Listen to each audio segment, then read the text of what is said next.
Alright, hello everyone. Today's video is going to be covering the announcements recently for the upcoming banners, as well as the Aoharu scenario coming out a little bit earlier than I expected. So that's going to be the stuff to talk about, and we'll basically also be talking a little bit about the general guidelines for the Aoharu scenario, so that if you do want to go and do some aces in the Aoharu scenario, at least you'll be a little bit more prepared for.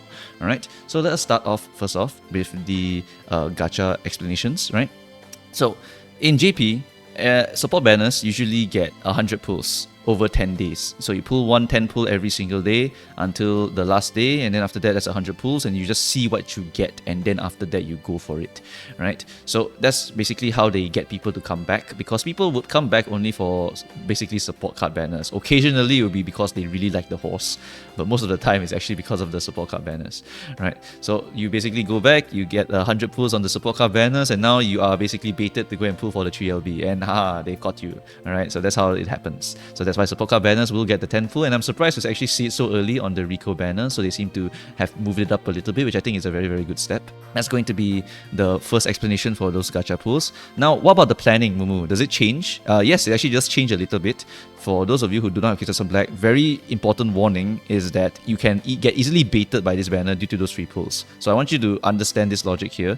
When you are pulling this banner with those free pulls, look for your MLBR Rico. If you got it early, nice, you can stop pulling already. Full save for Kitas on Black, congratulations. If you did not hit MLBR Rico or did not hit any of the SSR Ricos, don't do it.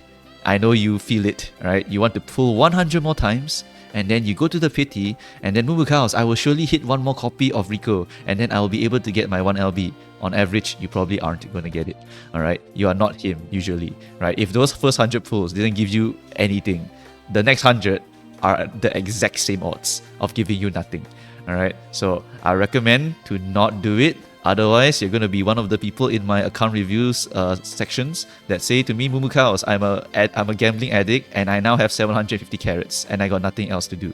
That's those people, right? Please don't become those people, all right? This is just to protect you guys against the possible loss, and because if you have a tremendous loss, right, for one of these banners, you just quit the game, I'm telling you, right? Because I quit the game in JP because of that. I pulled on Majid Ramunu, I got a tremendous loss, and I was like, fuck this game, I'm done. And that's what happened. So I don't want you guys to repeat the same mistake I did many, many years ago, right? So yeah, that's pretty much the guide for you guys for the Rico banner. Don't get baited if you still don't have Kita-san Black. Now, for those of you who do have Kita-san Black, or those of you who are already accommodated for Kita-san Black, as in you are willing to use selector tokens to put into Kita-san Black, so you are totally okay, you can actually go in on the Rico banner if there's a lot of pulls, or if you hit it early. If you hit it early, feel free to go hard for it. 1LB SSR Rico is going to be very, very useful. 5 training effectiveness is okay. It's actually better, equivalent to the MLBR, but the thing is that the SSR Rico also gives you more stat output in terms of the stamina and guts she gives, and also gives you more energy cost reduction. So it's actually a more efficient card than the MLBR. But if you hit the MLBR already, right, you're good to go already. You don't have to pull any more on that banner. And I've seen people pull the MLBR in 30, in 70, in 100, some people 200. So do take note, right? It's still RNG. It may be a very common card, but there's a lot of other cards that are available also. Alright, so yeah, take note of that. Okay, so that's pretty much going to be the Rico banner for a lot of us. Okay, what about the Nice Nature banner? Well, since you're getting some free pulls on the Rico banner, I do not know how many, you could technically pull a little bit on Nice Nature and pull a little bit on Rico, but you would have to be quite wealthy for that. So only the wealthy are going to bother with that, okay? Because you need 3LB Nice Nature to be a usable card. You also need your Rico to be 1LB or MLBR. And if you don't have Kita-san Black, this is definitely a don't bother kind of situation. Like, don't bother, right? You want 60k for Kita-san Black, otherwise you might have to burn a precious selector on the Kita-san Black. Those precious selectors should be better off using on the Fine Motion, on the Super Creek, just to get them into a very usable state compared to whatever they are right now. Alright, so yeah, that's the gacha guide done. Now we talk about the Aoharu part. The Aoharu part is that actually Aoharu coincides with Leo Cup Phase 2. Now, since it coincides, you can actually go into Aoharu and make a Giga Ace for the finals. I saw some for Cancer Cup, which means that some people definitely did go and make their horses in that hours window between the finals and their second round. So you will see some people make aces in Aoharu and then bring them to the finals. Alright, so that is something to be a little bit afraid of, But I want you to know that since most of global, in my opinion, are casuals and can't be bothered with making horses for these CMs no more, or can't be bothered with min-maxing their horses even more because it's literally just for one CM and nothing else, then also when I'm doing this, right, I'm not really preparing for the next CM, which is also very, very soon, right, after this CM. So as you can see, right, because of the rush schedule, because of people burning out like crazy due to the rush schedule, some people have just completely given up on this, and so you will not really see too many people, in my opinion, doing this. All right, you may see in my Discord server, but that is a sample size of 2,000 people. All right, out of these 2,000 people, how many were willing to go to min-max their horse that hard? Maybe a lot of them. But remember that global is millions of people compared to my small 2,000 sample size, all right, of my Discord server. So this is the important things to understand, okay? Statistics say that very, very big amount of people, you don't see them, right? The ones you do see on your Reddit, on your Discord, on your Facebook or whatever, right? These are the small percentage of people, all right? The rest of them, they're just chilling in their Uma and they're like, oh my god, I love this waifu. That's it. That's all they do, right? So that is what's going to happen, right? A small majority of people will be min-maxing and a big majority of people will not. And I'm one of them. I will not be min-maxing my horses in Aoharu, even though it's probably the best decision because I have other things to do. Alright, I ain't got time for this. Right? Even if I win the CM, the gems I get from the CM win is not as much as the money I could put into the game and buy those gems actually. So I'd rather put the time into working somewhere.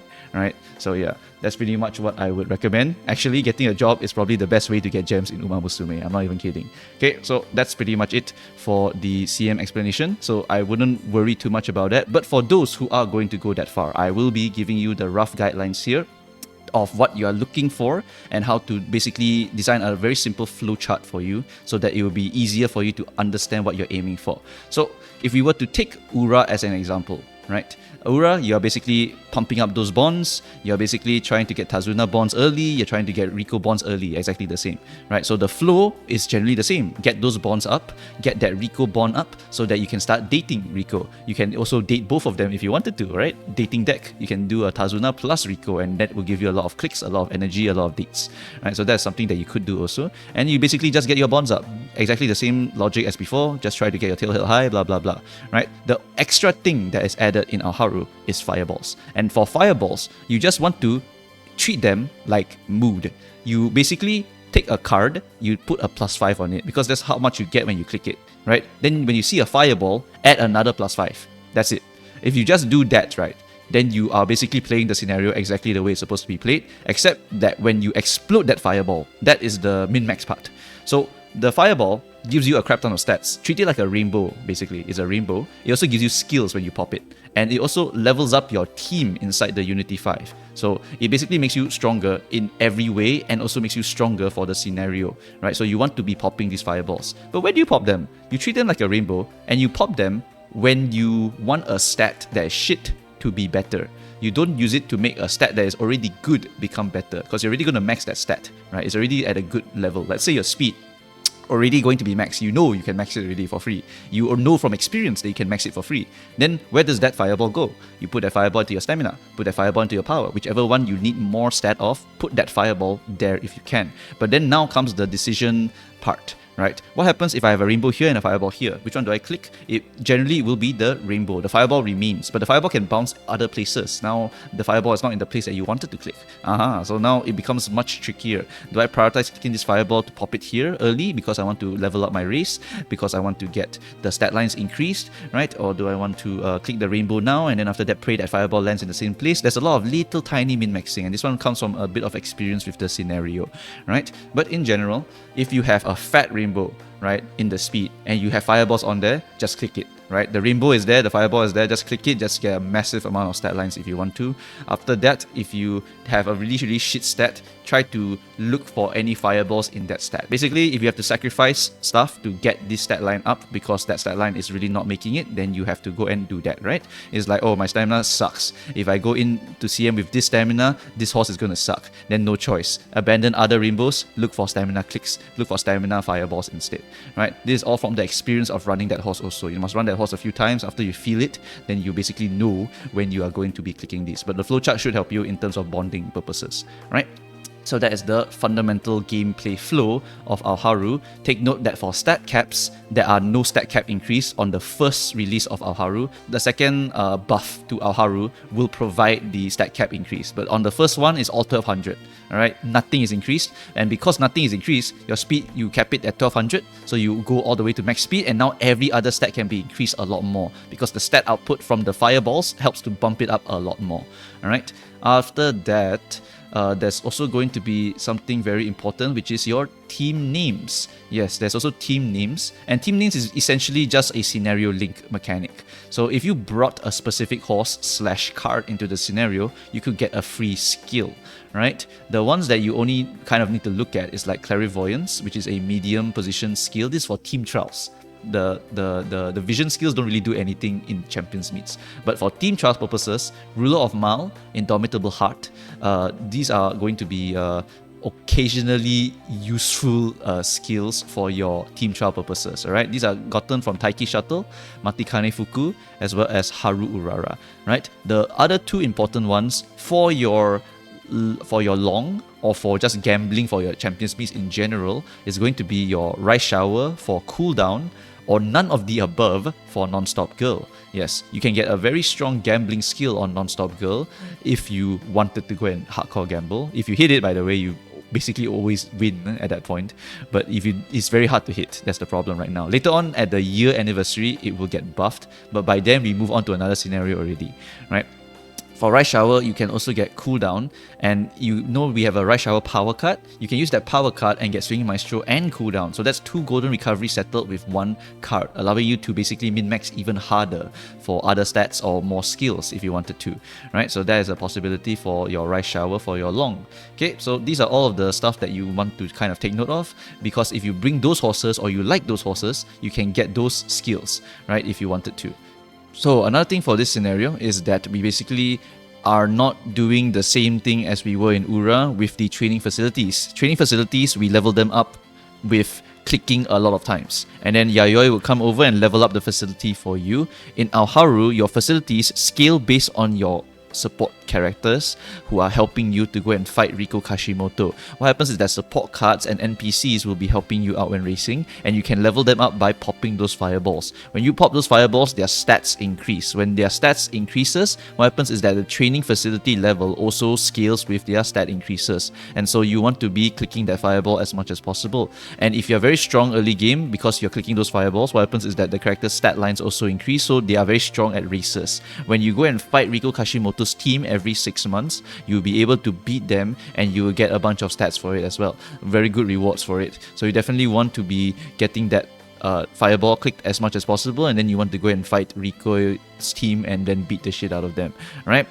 The way you want to do it is either you start off with a medium one in case you didn't click a lot of fireballs, after that do hard, or you start off with the hard one off the bat because you clicked a lot of fireballs and go hard, and then the last one you can take a medium race. That's basically how you want to be playing this scenario here, and if you just copy that, you'll basically have a very, very strong horse by the end of it, right? That's why scenario cards like Riko plus Tazuna are very good, because they're able to give you more clicks. More clicks means more fireballs. More fireballs means more stats. More stats means more training facility. All of it is linked together. Wits-based builds are also good because Wits lets you click more, right? It's very good to click Wits here because you are clicking more fireballs. More fireballs, more training, and then more stats, so on and so forth. So this is a very, very interesting scenario for you to go and figure out.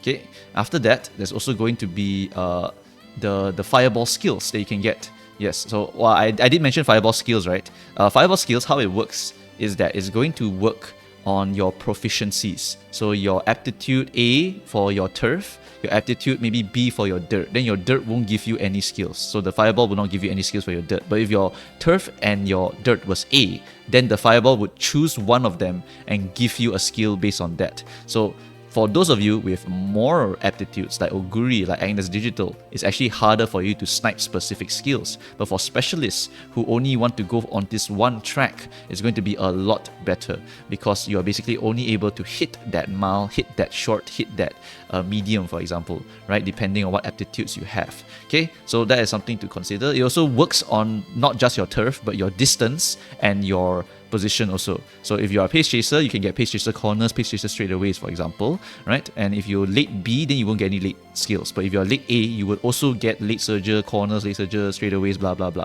right? You will basically get a bunch of skills from this scenario. And because you're getting more skills, actually, one of the things about this scenario is that you probably want to go and redo all of your horses also, right? So wait, I will get to that, all right? I will get to that. Like, don't panic yet, right? We will first off start with the Aoharu special skills, and then after that we can talk about the retraining and what priority you want to do. Okay, so let's start off with the Aoharu special skills.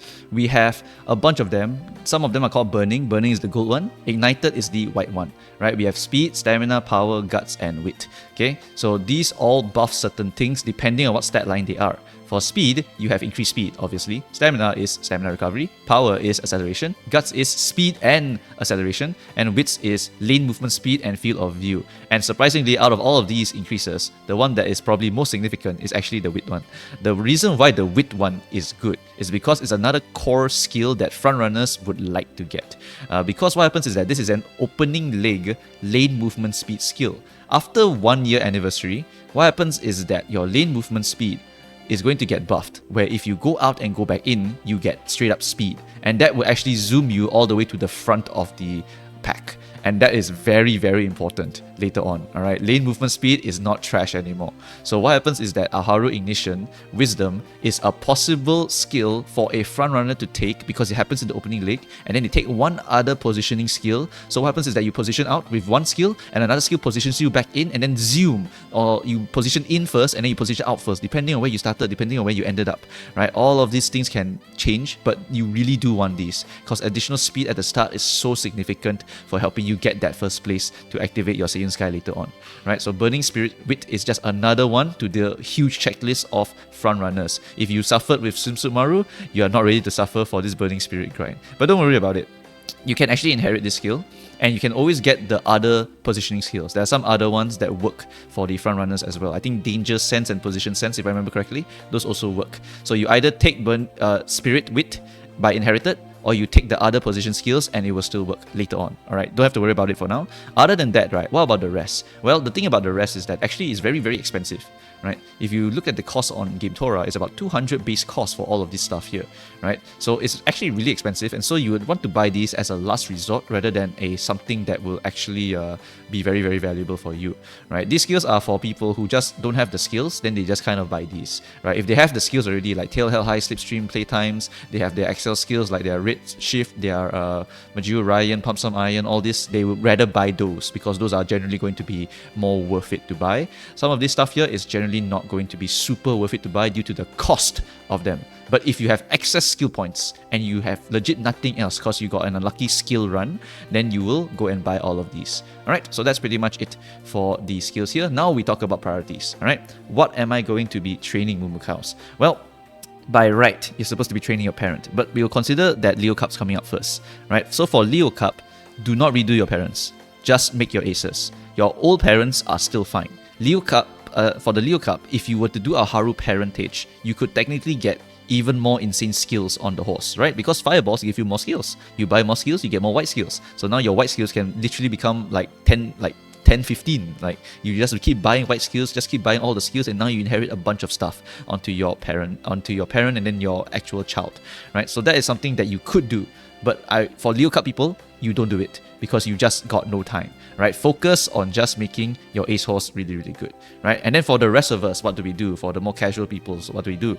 You can start remaking your parents the moment Aoharu comes out and prepare for the next champions meet already, right? All of your parents should be made in this one. And then after that, your ace horses also made in Aoharu. There's no more Ura running, forget that, right? But essentially, you just redo every single parent and every single horse in this Aoharu scenario afterwards, right? But there's one more that we're forgetting, which is team trials. So when this scenario drops, you redo your parents and then you redo your team trial horses also. So now you have to redo every single team trial horse in Aoharu. You have to redo your CM, you have to redo your parents. And you might say, holy shit, that's a lot. Yes, it's a lot, right? The average of team trials will increase from this, all right? The stat lines you can get in Aoharu is very, very different than in Ura. If you thought Ura was hard to maintain your class 6, Aoharu would be even more insane. So if you want to skip some CMs just to spend some time on your team trials, then you just take that option to go and do it, alright? Sometimes we have no choice, right? I can't be training every single thing at once. So if I need to, I will just basically give up on the other CM, and then I will just hardcore train my team trials just to make sure I can get some pretty decent horses there, so I can reliably get my 5-6, 5-6, 5-6, but preferably I stay in 6 the whole time. Alright, so yeah, this is something that's very important, and you only do these retrainings after you get the Rico or your Nice Nature card, depending on what kind of player you are. I know some players who are going to pull their Nice Nature card. So you get the card first, get that super OP deck, and then after that run Aoharu, get some experience, and then once you have gotten the experience and you're comfortable, you can go and make your ace horses already. Alright, you don't want to redo parents, it's actually also okay, by the way. You can actually just straight up do the team child horses, and then you just straight up do the ace horses using the old parents if you wanted to. That is also a possibility, right? If you really are getting burnt out from all of this. This period of time is going to be the huge surge of content that every gacha game goes through, right? Huge amount of content just hits you in the face, and then you're like, oh my god, I'm drowning in content. Yes, so if you're getting burnt out due to the huge amount of content, slow down, alright? Ration it out. Just say, okay, never mind. This CM, never mind, right? I have a job, I get more money, I can buy more gems, never mind, doesn't matter the CM, right? Platinum, who gives a shit, right? Platinum doesn't pay the bills, so who cares, right? Then you just go and make the team trial horses, okay? So just make your team trial horses, make your parentage, make those team trials strong. Now you get your gem income. After that, the CM you lose, never mind. Get to go to the next CM, right? Go to the next CM. That CM will be a bit closer to the Kita-san Black banner, and so once you get the Kita-san Black after that CM, you basically will be able to play the game like a strong player already, right? You have Kita-san Black, you have Rico, then after that you borrow one other spare card, like a Nice Nature or something like that, and kablamo, now your deck is very, very insane compared to a lot of the other F2Pers or something like that, right? So that is pretty much the guide for you guys here, the understandings of all the logics and stuff. So hopefully this has helped you in some way. Okay, after that, if you have any more questions still, you can join me on Twitch or YouTube Wednesday, Saturday live streams. You can check out the Canvas sheet. I have written the banner guide. I've also written the example decks. All right, those are good starting points. And if you want to min-max even more, you can always join the Discord. The Discord has a lot of min-maxers here and some specialists as well. If you want to ask about Gold Ship advice, I got people who are mains in Gold Ship. I have people who are mains in Taishin, people who are mains in Hishi Amazon even, right? People who are mains in Doto, Guri, blah, blah, blah. All of them are just mains of something. So you can just ask around. People will come and help you, right? I'm trying to build that community for that. And then the last one, which is me, my direct messages, only available through Ko-fi. I will not answer anything that is not through my Ko-fi because people constantly message me and I have 50 plus friend requests. So I do not want no more of you people messaging me. So do take all of the other options first. And then after that, if you really want to pay money, then you can go and DM me directly. Okay, so that is all of the advice for the Aoharu scenario. The last one will just be, if you need footage, like actual footage of the scenario, it will just be on Urzi's video about the Aoharu scenario. So you can go and watch that one. And then finally, you can just get all of the information that I did not mention in the Urzi video, because that's basically the other stuff that she mentioned. Okay, so that's pretty much it for this video. Thanks guys for watching, and I shall see you guys next time. Bye-bye.